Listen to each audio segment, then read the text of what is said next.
Does he speak English? Yes. Great. Actually, He's what? he's a law enforcement officer. Oh, he's a law enforcement officer. Oh, that's why.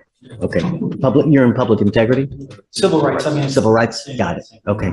Yeah, we're usually, it's also, what, the other guy? I forget what his name is. All right. Are you Can Gupton? Yes, I am, Your Honor. Mr. Gupton, you're charged with assault, bodily injury. You're facing up to a year in jail and or a $4,000 fine.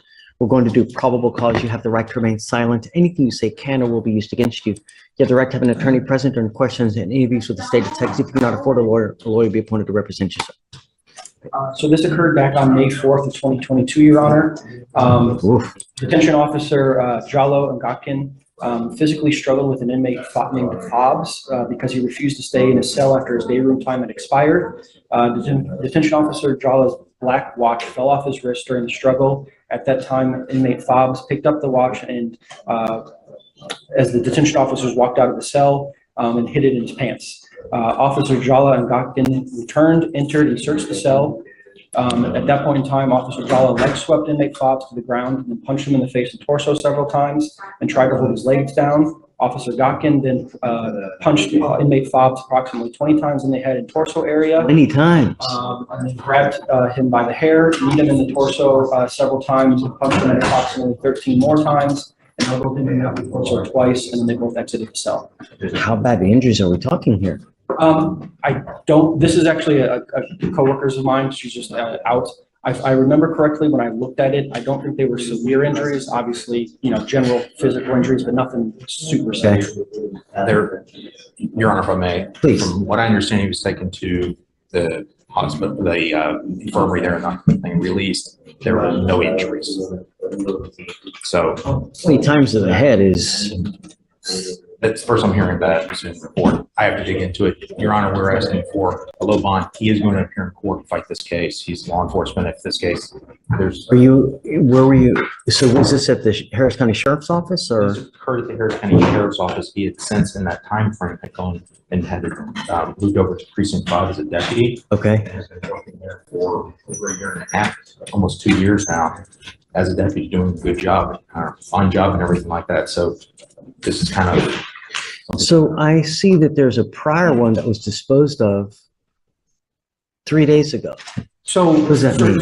For some reason, whenever we take in, even though we bring it in and present it to the grand jury as a misdemeanor, because it involves an officer, I think the clerk's office just automatically puts it in a felony court to determine whether, because official oppression is weird, even though it's a misdemeanor, it's handled up in felony. So then it just has to go through the song and dance of coming back down and assigned to a misdemeanor court. Okay. I just wanted to make sure that there was no prior assault because it, kind of appears that way. So I don't know, this might be a problem because on all assaults that I do, I almost always order no weapons. It's going to be a problem because he's an officer. How are we going to do this? I would ask that he at least be allowed to keep his duty weapon. What do you think, counsel? Because I'm in 100%, 99% of cases, I think it can one time ever when I've had an assault, I've let someone have a weapon. So, but generally, and I know Josh has been doing this longer than I have, generally I understand when an officer, no matter what department it is, when they get indicted, they're generally put on relief duty status, which obviously means that they could be called in for an emergency, but are generally sitting at home. And I've dealt with this issue once prior. I personally don't have an issue as long as he's at home. He can have his weapon, but if he were to leave the home, I don't think he should have the weapon, if that makes sense. Which I know. But what I'm saying is for 24 hours a day, 7 days a week, I said no weapons, just no weapons at all. But so are you on administrative duty now? Are you at home? Are you on the field working? I'm at home, sir. So they've told you that you're on a paid administrative leave, or how is it? So since the constable's office is not protected by civil service, I had to resign. Oh, you had to resign. Yes, sir. That sucks. So right now I don't have a job. I don't have anything. Okay. I'm going to order no weapons for the time being. If something were to change in the interim, come back, we can talk.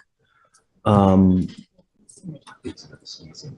also going to order you not to have any contact with the complaining witness in this case, but I don't think that that's going to be an issue now. If something were to change, or you get a different type of job, something changes, come back, we can always talk. The only other bond conditions I will put are just don't get in any more trouble. That's it. In Your Honor, we're asking for a $100 bond so he can do a walkthrough rather than a PR. I know he might be PR bond eligible, but Do you not want a PR bond? no, we have a bondsman already set up so that he can go over there and do a quick walkthrough process. However you want. I'll give you a PR bond if you want one. I'll set the bond at $100 for you, okay? And you have no problem, Your Honor, him doing a walkthrough? No, of course not. So the only thing I will tell you is that when you do the walkthrough, when you post the bond, you will get a 7-day setting, okay?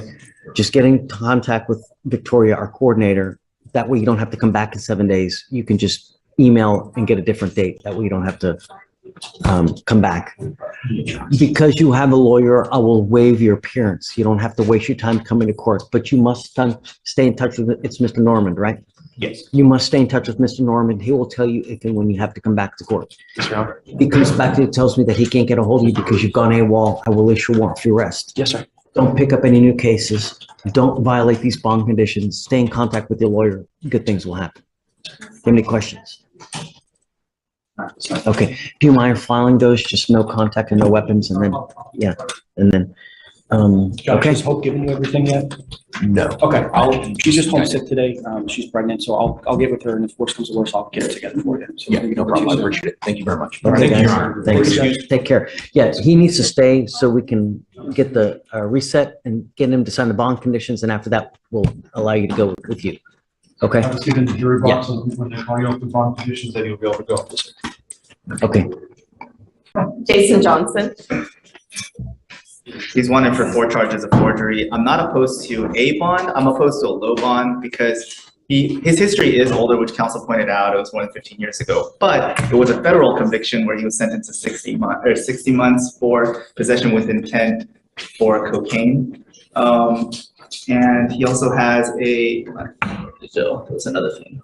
No, it wasn't that. He also has a domestic in his history along with the kidnapping. So like I said, I'm not opposed to a bond because just the sheer age of the older convictions, but I'm just opposed to a low one. So, I question? I would ask for a $6,000 bond, Judge. I believe he wanted a $2,000 bond. He's got a girlfriend here, a kid in Louisiana. He goes back and forth. He's reliable in terms of transportation. He says this case was just filed March 21st, so he had no idea about it. It's to be. Okay. Jason. Stephen, can you bring out, please, Jason Johnson, please? Oh yeah, and I was gonna ask what assurances he was gonna give, because I was, because I didn't know what assurances he was gonna return. Sorry, I forgot. Yes, his I forgot girlfriend here and family there, or daughter there. So he's got a car and he drives. Gotcha. Mr. Johnson, 50. how's jail? How's jail? Not good. You know why you're here, right? Well, I'm kind of confused on some of the details they didn't explain to me. So you're wanted out of Louisiana for 4 charges of forgery. So anytime you take flight and you're wanted from another state, you get arrested, you come here to court 5. So you're now being held at no bond. And the good news is that because we have so many people from Louisiana, we've got buses coming in and out of Louisiana, every 2 days, every 3-4 days, people come shuffling back. So I don't know how much money you have, but we could get you back to Louisiana quick versus you bonding out, because if you bond out now, that's money you're going to have to pony up, and you're going to have to probably pony up 90 to 100% because you are a fugitive. You are an inherent flight risk. The problem is, though, is that money that you're spending now could be used to hire you a lawyer in Louisiana instead, when if you were to waive, you'd be back home regardless in 2 days anyways. So the state, you asking me for a bond, the state is asking for, you said what, 6,000, right? And due to the fact that you have 4, felony, forgery charges, which is serious, and due to your priors as well, where, did you say it was in federal probation or? Being, even though it was way back when, it still factors into us because we need to know, if I set you a bond, are you going to go back? Everybody tells me yes. Everybody says it's like little bunnies jumping in the woods. But the reality is that not many people who we give bonds actually go. sir.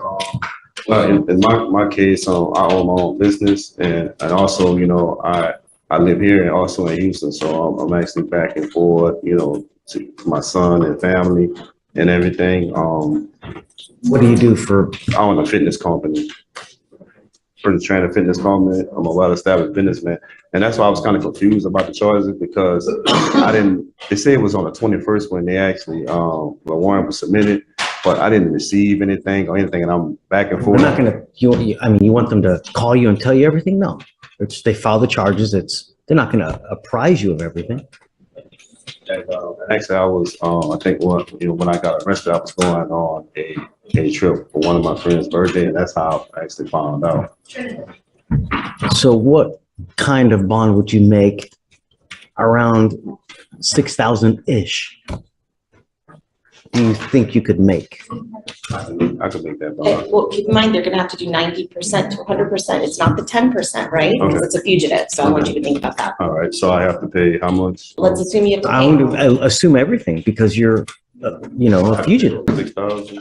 whatever bond we set, assume you're gonna pay, your family's gonna pay. What can you make? I guess 5,000.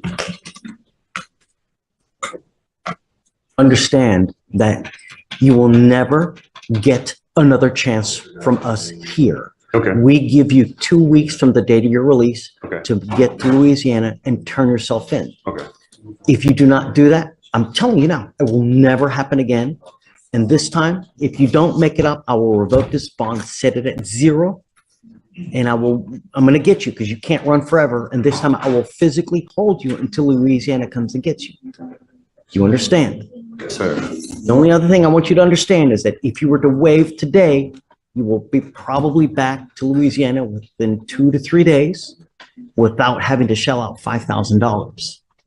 So But that's fine. I'll pay. if you wanted to pay it, that's fine, but Go back into, because that give me enough time to take care of my business and find exactly what's going on.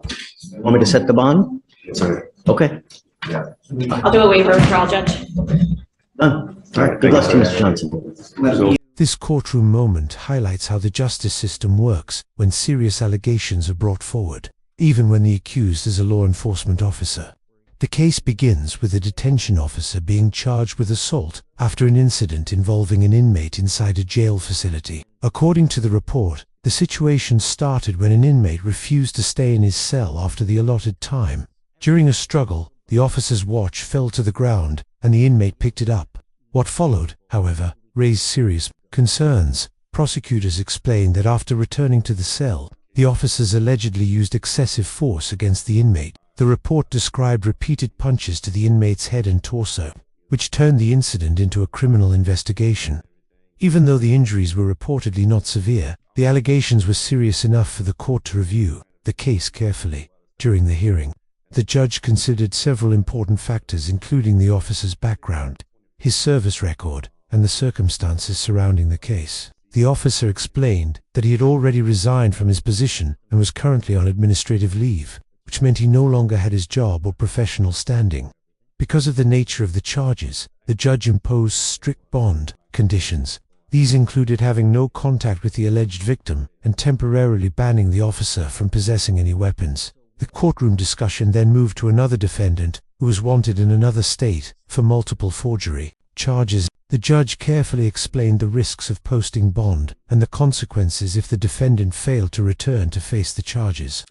This part of the hearing showed how judges often guide defendants through their legal options while ensuring that justice and accountability remain the priority. Overall, this courtroom exchange reveals an important truth about the legal system. No one is above the law. Whether someone is a civilian or a law enforcement officer, every individual must answer for their actions when accusations arise. The case also demonstrates the judge's responsibility to balance fairness, public safety, and due process while making decisions that affect people's lives. In the end, the main lesson from this moment is that justice requires accountability, transparency, and respect for the rule of law.